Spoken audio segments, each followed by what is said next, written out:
Take One, Revenge Tour documentary.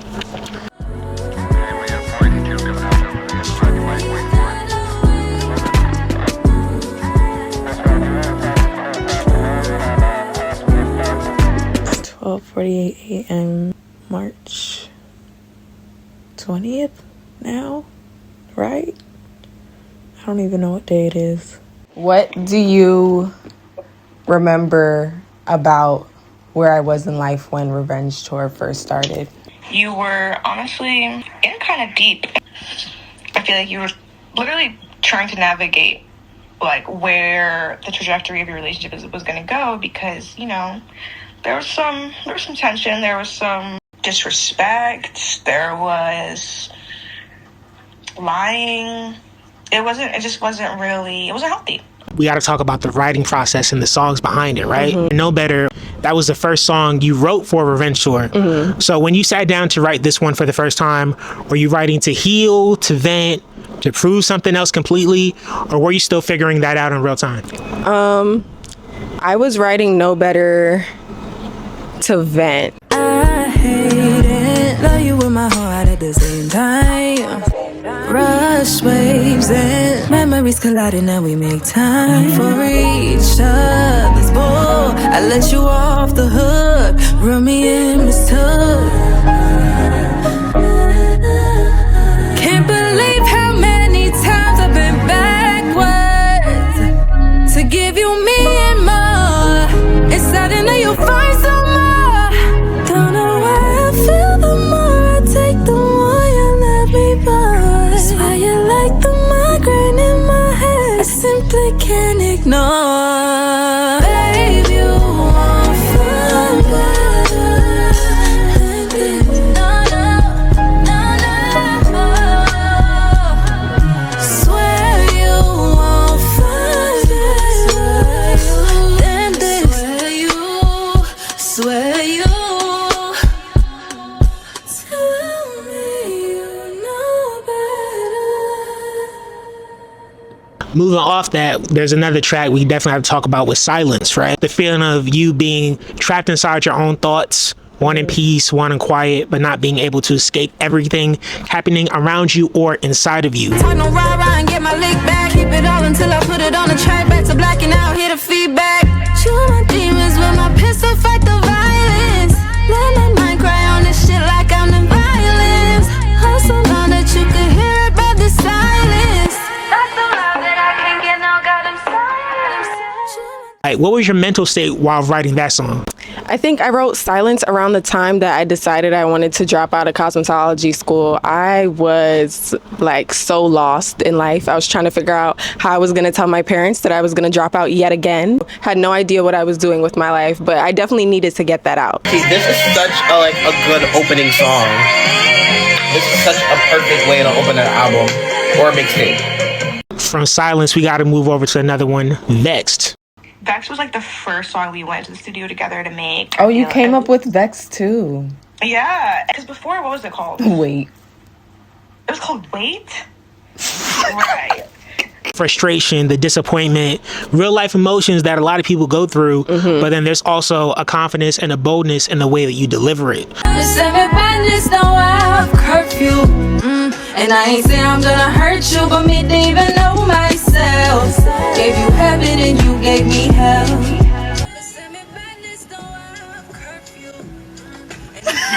Can we turn that all the way? I don't think I've ever approached a song that way before, so it felt really good to just not overthink when I was writing. And the final product is a fan favorite, in my opinion. So a lot of people are still messing with that. And speaking on writing, obviously, we just touched on a few songs, but on a project like this, there are songs that are easier to write, and then there are songs that are harder to write. So for you, what was a song that was easier to write in the moment, and then what was a song that, you know, required more out of you for it to come together? Ways was definitely the easiest to write. I think I say this every time I get asked about Ways. Spiritual experience. I didn't have to try at all. I was trying to be intentional with the delivery for Kim K because it was a darker story. So that's what made it harder to write. Whispered that he loved me, then he went and broke the law. Ignoring all the signs, so there's a killer in my kitchen. Got some panties in his car. Tell me it was nothing, loving me is like a child. And I'm here asking him for more. I'm here asking him for more. I'm here asking him for more. And I'm here asking him for more. And I'm here asking him for more. And he's harassing me some more. Break down what the verdict meant to you while writing it and how you found peace within yourself while continuing to push forward. I actually sent the beat to C Prime first, and I let him do his thing on it first because I had no idea where I wanted to really take the song, but I knew the beat was speaking to me for sure, so I kind of let him. Honestly, he wrote that part, and I kind of flipped it. Lord knows I fought some battles. Lord knows I fought some battles. Can't leave me spirit broken. You're beautiful and you know it. Your flaws to me, they're golden. So then when he sent the song back and I heard where he was going with it, I was also going through a hard time in my life at that point. My mom was speaking to me about a dream that she had about me. She was telling me that in the dream, like, I just like passed out, and she could see that I was trying to like wake up. She kept saying, she was like, it seemed like every time you tried, you just kept hitting this wall. So after she told me about this dream, I remember I went to my room and I sobbed. That's exactly how I felt about my life at the time. I feel like I'm doing all the right things. I'm trying to push myself in the right direction, but nothing is working. So I wrote that phrase down, and then I finished the verdict that same day.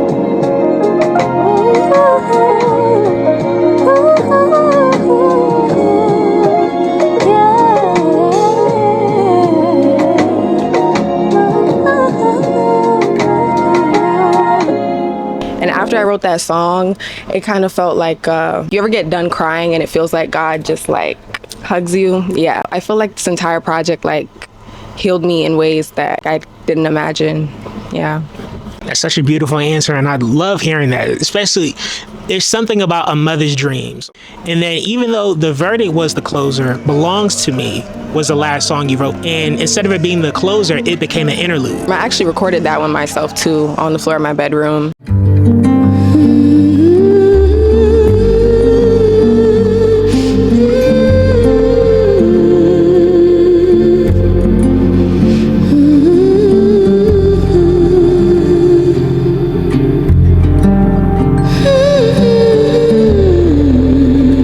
I did consider putting it as a closer, so I'm glad that you asked. I wanted the project to shift in a way after Belongs to Me, which is why I put it in the middle. Where forever seems too far. Where forever seems too far. Where forever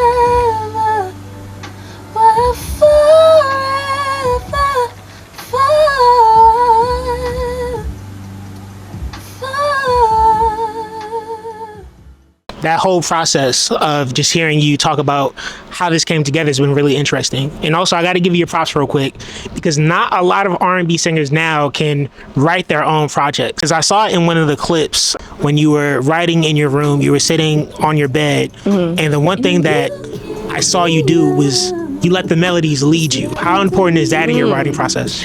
Super important. Honestly, most of the time, the melody is what comes first to me.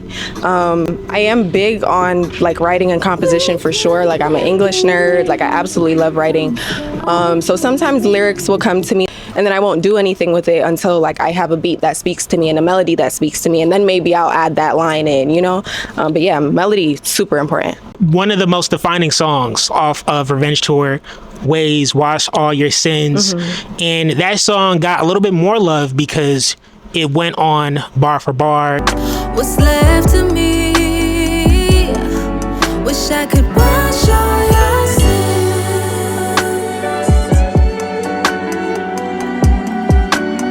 We could begin from the start.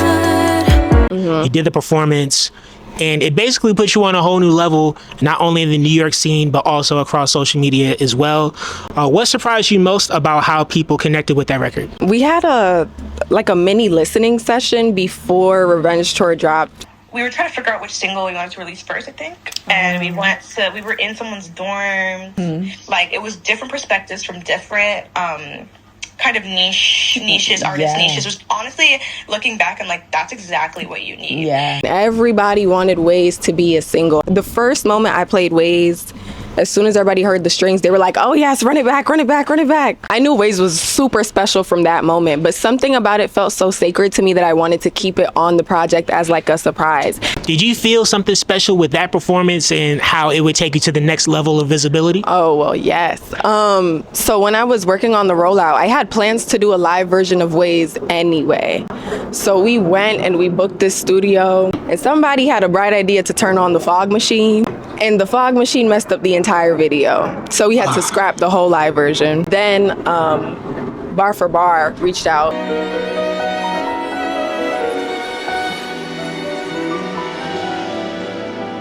Send me like that.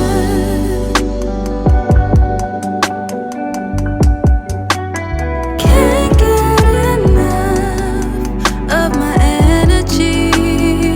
And then that's the one that took off. So it felt very aligned that I ended up getting a chance to like redo it anyway. Not every idea lands like we hope it will, right?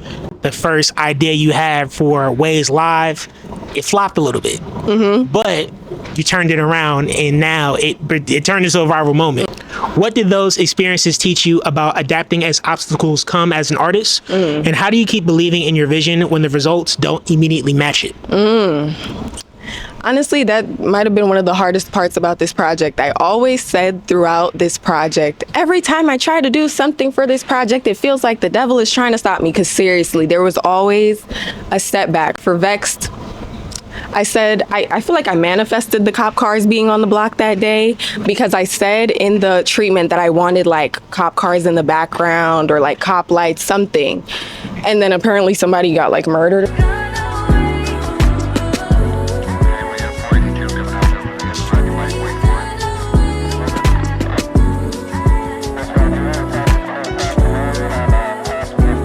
We got the cover art for Kim K because we were doing like a promo shoot for Revenge Tour on the Beach.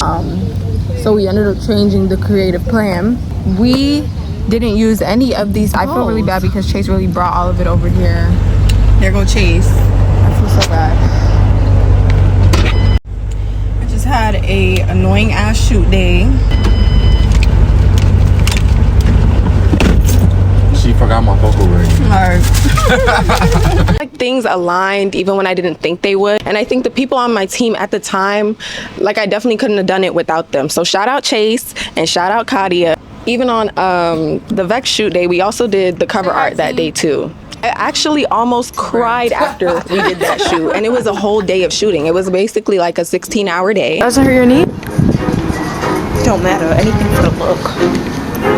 Anything for the look. Are you ready? Are you ready? Is the car turning over here? Yes. Yes, exactly, and I understand that belt. Like if you're backing up, get the sword, but most. So just. Into the cream.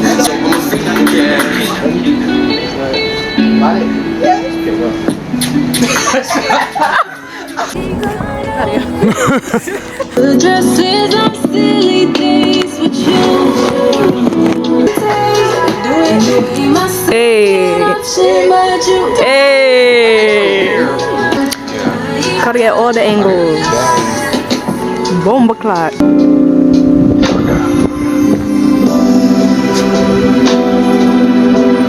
Looking through the pictures that we got, and I'm like, guys, I don't think we got the shot. So then I was like, let me look at some of the behind the scenes photos on my phone. And my friend, she had taken like a live photo, and that's how we got the cover art. This is an iPhone picture. Really? Yes. Wow. This is Again, I saw a lot of the footage of how it came together.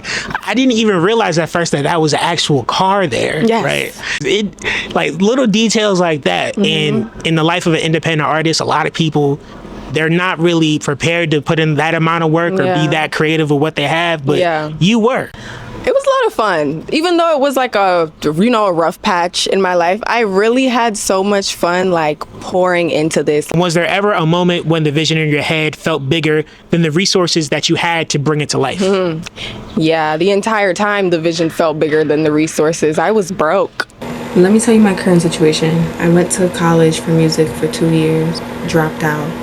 Went to cosmetology school for a few months, dropped out. In between all of this, I have been consistently trying to find a job. Have not been hired. Gone on several interviews. Have not been hired. Nowhere is hiring me. It kind of brings a little bit more creativity out of you. Like when you're limited, like I feel like it definitely pushed me to make do with what I had, and I did that for sure. Like obviously there's little seeds of doubt sometimes, but I never let my fear get bigger than the vision. I am 100% sure that this project is going to come out and it's going to be amazing. There was an entire trailer that never made it out. That fire,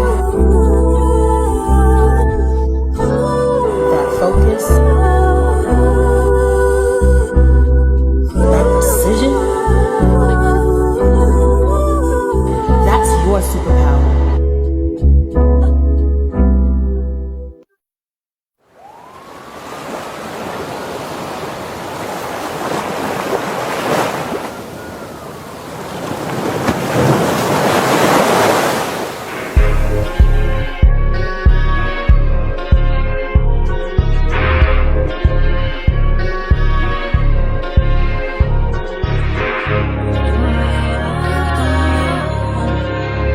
Looking back now, do you see those unreleased ideas as failures or necessary parts of building the story?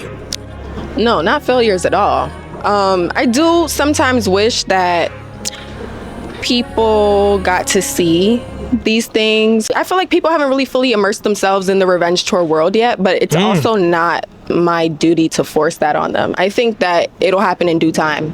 I'm proud of everything that we did, even if it came out or not. There was a Dallas trip. You planned the trailer on the plane and then started shooting almost immediately after landing. What do you remember most about that trip, and what was it like creating in real time under pressure? That was so interesting because I had plans to do like a track list reveal, but I did not know how I wanted to do it. I'll say that's one of the parts of the rollout that I had a huge gap in. Like I really had no idea what I wanted to do. I was waiting in the airport and I'm like, wait, Dallas has a whole like new scenery that I've never like used in any of my stuff before. Like, and then I edited it the same night into the next morning, and then I dropped it the next day. And that was it. Tracks like Jacquard, Belongs to Me, and Ways show Ahnays' versatility, while Lifetime and the title track Revenge dive deep into emotion and power. The tape closes with a verdict featuring C Prime 100. Revenge tour proves Ahnays is not just next up, she's already here.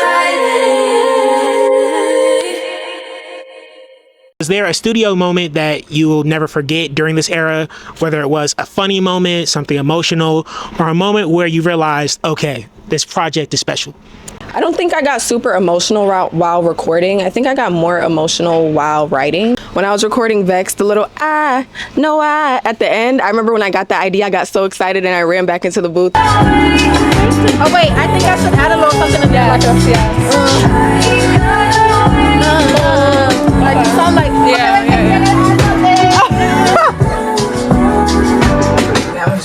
Casey, I gotta add something. Process, like you'll have something on wax, right? But then as soon as you leave the studio, that's when an idea will pop back in your mind or something will change, and then it'll change what happens with the final record, right? For you, did you have any songs where that happened during this Revenge Tour era? I think with this project, I was very quick with the way I recorded and pushed it out. In 15 minutes, in 15 minutes, in 15 minutes. Let's get the shit done in 15 minutes. In 15 minutes. In 15 minutes. In 15 minutes. I took the drums off of Adorn by Miguel, and It Wasn't Me by Shaggy, the horns, and I kind of just put them on top of each other.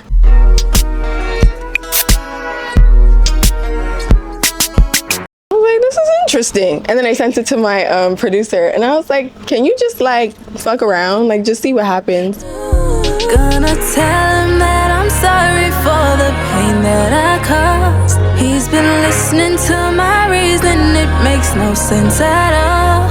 Gonna tell him that I'm sorry the pain that I caused. You may think that you're a player, but you're completely lost. If only you knew. If only you knew what I do. Fill in your shoes. If only you knew. If only you knew. If only you knew. If only. I see you, Miss Quincy Jones. I see you. Okay. And for you, did recording these songs feel therapeutic, or were there any moments where reliving these emotions became a little bit exhausting? It was definitely therapeutic to make, but for me now, I don't like listening to Revenge Tour. Listening to it kind of like brings me back into that like world, and I'm so far gone right now. So it's for the world now. It's for everybody else to enjoy. How special was it to celebrate Revenge Tour and finally have it be released with that release event with your close supporters? It was super important to me to celebrate Revenge Tour, but I think I was celebrating more of what I came out of rather than the project itself. God is speaking through you, and you are a vessel, like I told you already, for people who are going through things or are about to go through things that won't hear your music. So I really feel like you should continue because it's deeper than just writing music. And also, it wasn't just about me too. It was about celebrating my team, all of the traveling and all of the labor. Like I wanted them to feel like special too. That felt really special to me because I had never really been acknowledged like that. Like I wasn't expecting to be acknowledged and like given a little present. And I have done a lot of things for different artists and whatever. So it was nice feeling acknowledged. And again, Shay, like I appreciate you making me feel seen. When the project got released, you hit the very major milestone of 50,000 streams, right? And it takes a long time for people nowadays to get to certain numbers like that. How is that for you, for people to tap in with your project and really connect with who you were evolving into? Honestly, I was in disbelief. I had to keep checking the stats over and over and over because I'm like, I feel like this happened a little bit too quick. And then somebody around me was like, but why wouldn't that be possible for you? Like, stop talking like that. You know what I mean? At that point, it had to be maybe 2.5 years of me doing music. With Revenge Tour, do you think you would ever revisit this era ever again, depending on fan interests? Because you already know No Better might possibly get a music video in the future. Would you ever fully revisit this era or add more to it, or do you completely shutting the door to it? As of right now, if it was up to me, I would just close the chapter and move on. But you know, maybe like a Revenge Tour like show. I would go on a Revenge Tour tour. We could get that set up. Oh, manager is getting a little flustered. Sorry guys, never mind. Sorry to the manager. Moving forward, I like that we had that laugh, because now with this question, looking back now, what do you think God was trying to teach you in that season? I think I was just experiencing a lot of doubt from everybody around me. I just felt very like exposed, so like out of place. But this vision, like whatever it was, this vision that I had in my heart, I feel like God was just trying to teach me, like, even though everybody might not see the vision, we see the vision, me and you. We're talking about a mix of moments that the fans have seen and also the fans have not seen. For you, was there a moment from this era that wasn't captured on camera, but you'll remember forever? Probably when I got the first melody pass of Ways. Can't get enough of my energy. Stuck in around,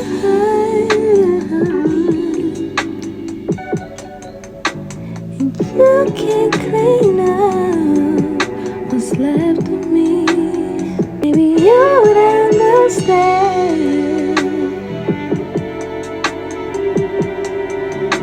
What forever seems too far. Much of your sin. There was a certain fire in me.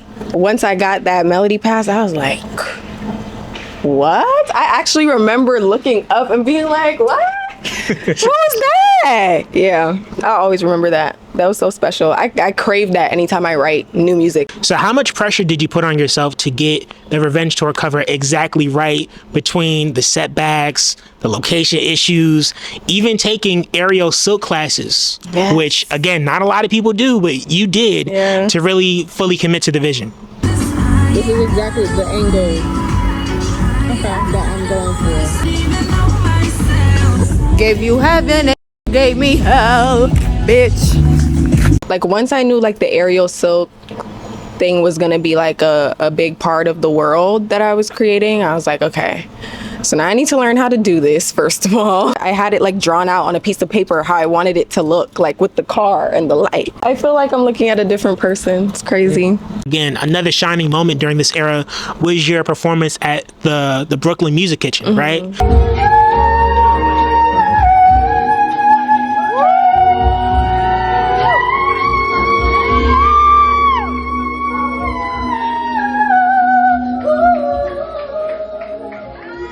Thank you guys so much for coming to my first show. I feel so good. Thank you guys so much. Before you stepped on the stage, how did you prepare for that moment? And when the day came, what were you feeling? Well, rehearsals, obviously, lots of rehearsals. I enjoyed rehearsals a lot. I actually love the stress behind a performance and the feeling of getting ready for a performance. I was excited and stressed at the same time. If you want it, baby, put it on the radio.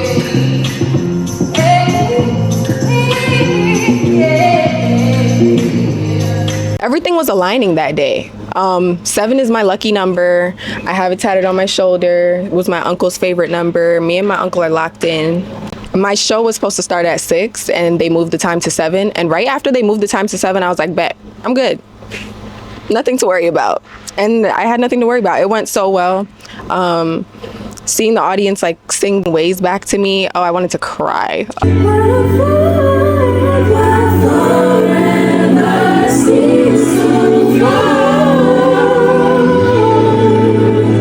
Can I show up for y'all real quick before I leave? One last thing. Let me show my It's like you never really, I don't know, when you're sitting on the floor of your bedroom and you're just like pouring your heart out. I didn't write or make this project with any intention of going viral, or you know what I'm saying? Like I didn't have those expectations. I knew it was gonna be special though. So seeing that back was just like confirmation, like, okay, wait, I could really do this. Yeah, I was like, okay, we're in there. Got them right where we want them. And then seeing the way the song is like touching people, like people just using the song for special moments.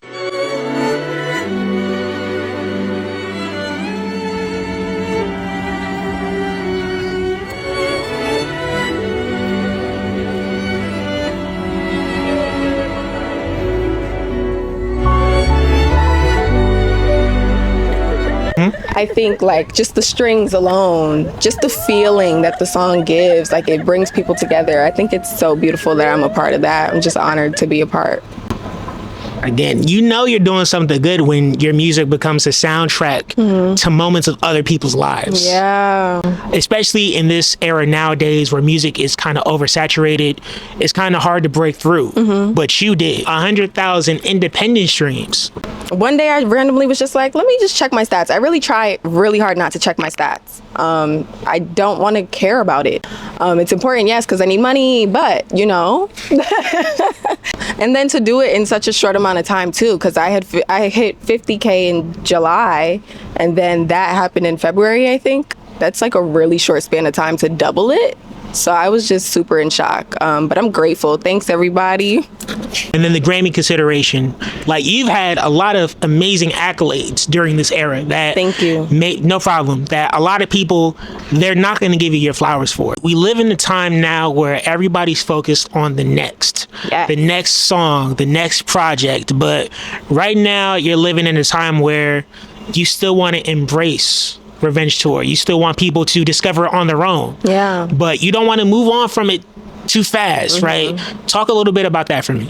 Yeah, I definitely think towards the end of this era, I had to grieve it a little bit. That I think you've learned to love yourself and give yourself grace in different ways. Tour was really like everything you were feeling without you actually saying it, because I feel like you do have trouble sometimes being honest with yourself, and I feel like that honesty with yourself comes out through your music. Like I feel like you're very honest with yourself. Yeah. In your music, like you call yourself out. Obviously you're calling everybody else out. Yeah. That was how you channeled all of that fuck shit energy, because it was a lot of bullshit. Yeah. And it all happened so fast too, which I think is why I'm like really trying to make sure I capture all the details, because you started to fall out and then you made Revenge Tour in like 3 months. So it was kind of just like everything happened at once. I kept saying, I miss Revenge Tour, I miss Revenge Tour, I miss who I was when I was creating Revenge Tour. Even though I wasn't necessarily the best version of myself when I was creating Revenge Tour. But I think there was like, as the artist, there was like a fire that I had in me at the time while I was writing those songs. And I didn't have it for a couple of months, and it scared the fuck out of me. Moving on from this now feels right though. It's behind you. It helped you get towards what we're going to be hearing soon, because Friend of Mine is already out. For you, what are you going to be carrying with you moving forward, and what are you finally ready to leave behind?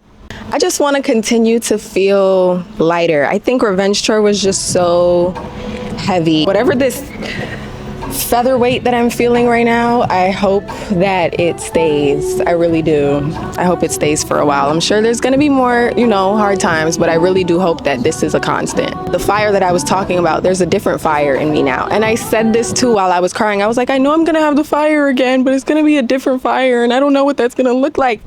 This fire is beautiful. Not a lot of artists can do what you did. Thank you. Again, from the journey of the uncertainty, the emotional side with the breakup, and being vulnerable in that side, the still trying to do the photo shoots when the mishaps happen, rolling with the punches, developing community, still succeeding in spite of all the obstacles. I feel like you have shown that you're built for the moment, you're ready for any moment that's coming your way, and that you have something to say. Thank you. It turned into a love letter, obviously, into the woman you were becoming. If you can just give a love letter to the fans or anyone who supported the album, what would you say to them? Wow. Oh, I'm emo. Guys, thanks so much. I'm emo. No, but seriously, thank you to everybody who's ever streamed or just given any of my music, not even just Revenge Tour, just giving my music a chance. Thank you guys for seeing the vision. And I hope that the music is helping you guys heal from whatever you guys are going through too. I hope you guys are bopping your heads. I hope you guys are having a good time when you listen to my music. I hope you feel lighter. I hope you feel a good fire within you when you listen to my music. And just thank you so much. I love you guys. And that's a wrap.